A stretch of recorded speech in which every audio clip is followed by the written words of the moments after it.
Welcome back, folks. Today we're going to be showcasing another classic Filipino dish that's not only both delicious, savory, plus it comes with a little bit of bitterness to it. And I'm talking about Ampalaya con Carne. And I'll be showing you how to make it. So stick around and let's get started.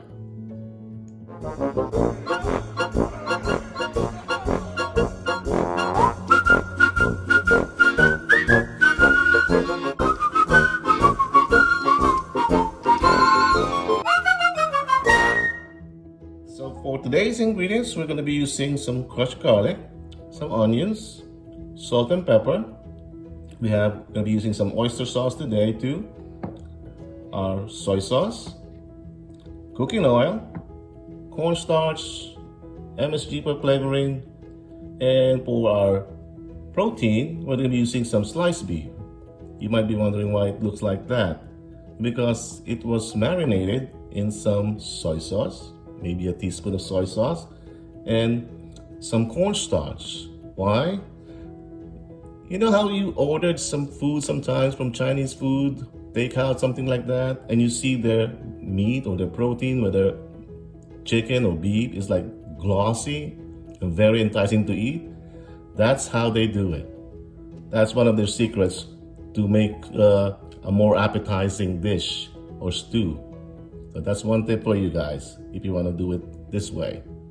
And also, of course, we have our bitter melon or ampalaya as far as our main ingredient. The reason why this is we are soaking them in some water with some salt. That way it lessens the bitterness of it, and it's not going to be overpowering once we're done cooking with it. We don't want an overpowering ampalaya con carne once we're done here, so it needs to be balanced. So let's round them up. We got the ampalaya or bitter melon here, our beef for protein, our MSG, cornstarch, soy sauce, our oil, and our also oyster sauce, salt and pepper, garlic, and onions. So let's get started. All right, let's get started here. So with our hot pan right now, let's see if it's smoking here.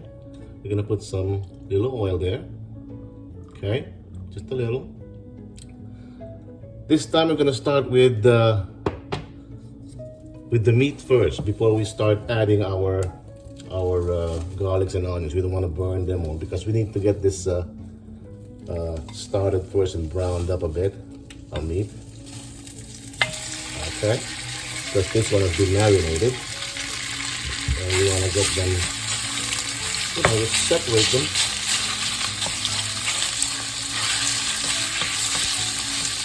Okay.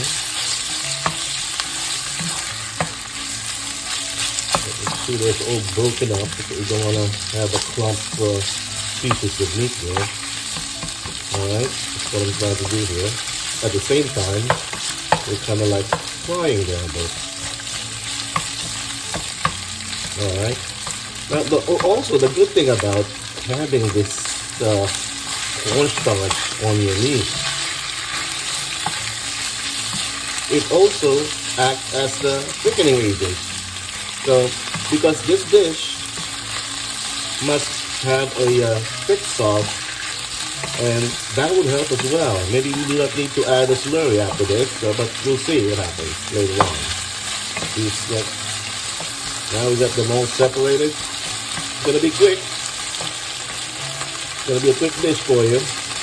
Simple and quick, but I'm telling you, this is very delicious. Savory, and the slight bitterness of the bitter melon. That's what gives this dish a very flavorful balance. And let's start with the garlic. Let's add that garlic in. Alright. Stir. We don't want to brown our garlic, so let's start adding now our onions as well. Right. Put to medium heat, medium high. start sauteing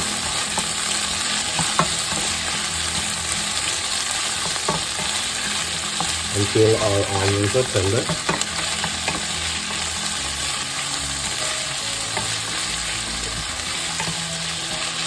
It gives out its flavor.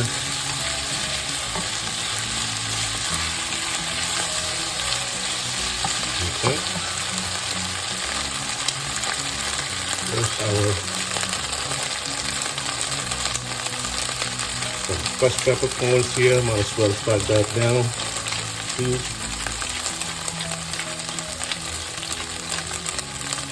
There you go.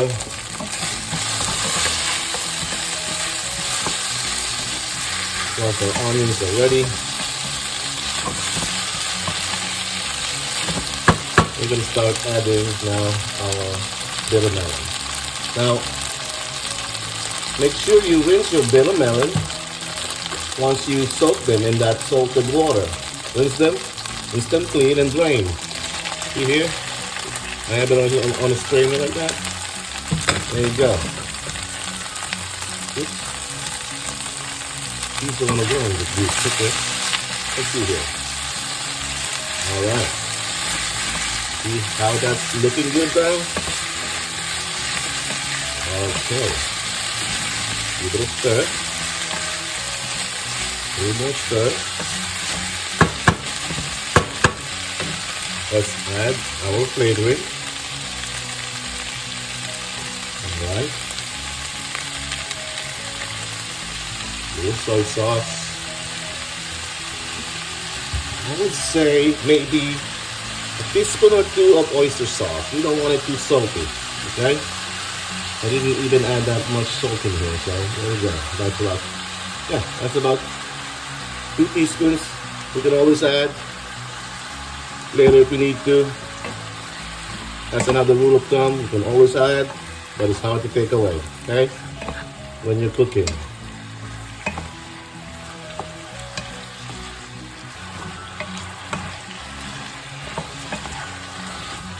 Alright. Once that's done now, let's add our water.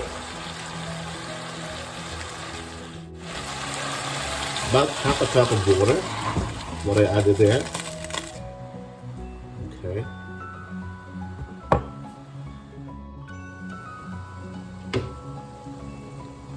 Let's cover this up. Let it come to a boil. And let's see.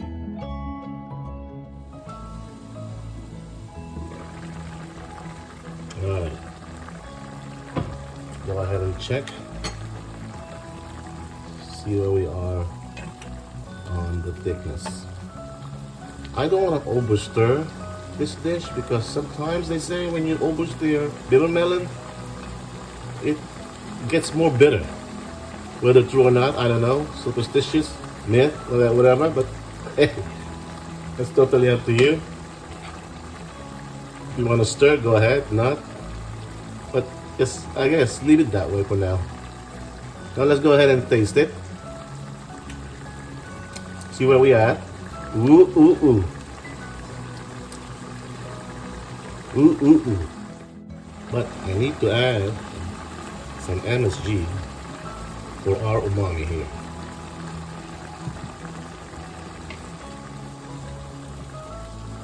Okay. And perhaps we may be needing some more of that slurry. But it's not that thick, you see? Not that thick yet. I want it to, when it's like coating a spoon, you know? But this one's not yet, so just reduce this down while I make that slurry.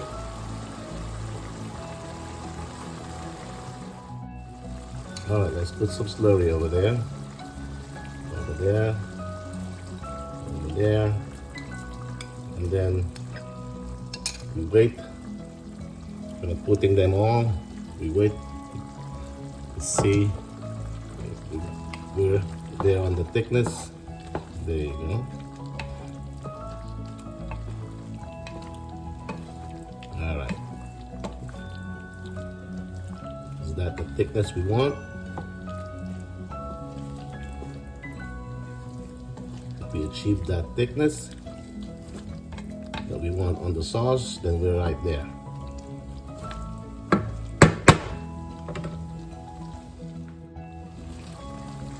Now folks, if you feel like that's too thick, hey, you can always add some water.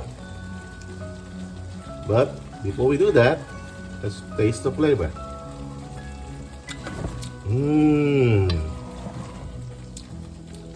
Still have that beefy goodness and the flavor of the watermelon.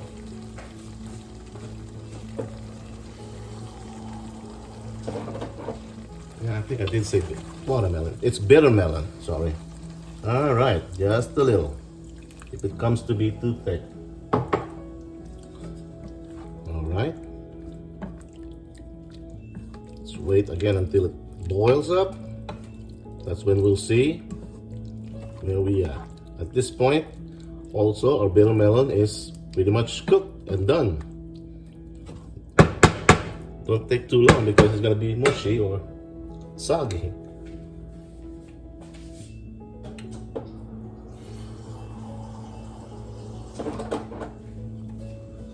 Alright. See where we at here? That's no wonder. Alright. So let's see. To me that's good. As it's now coating the spoon. See? When you look, it's not thin, it's coating the spoon now. But that's how we wanted it.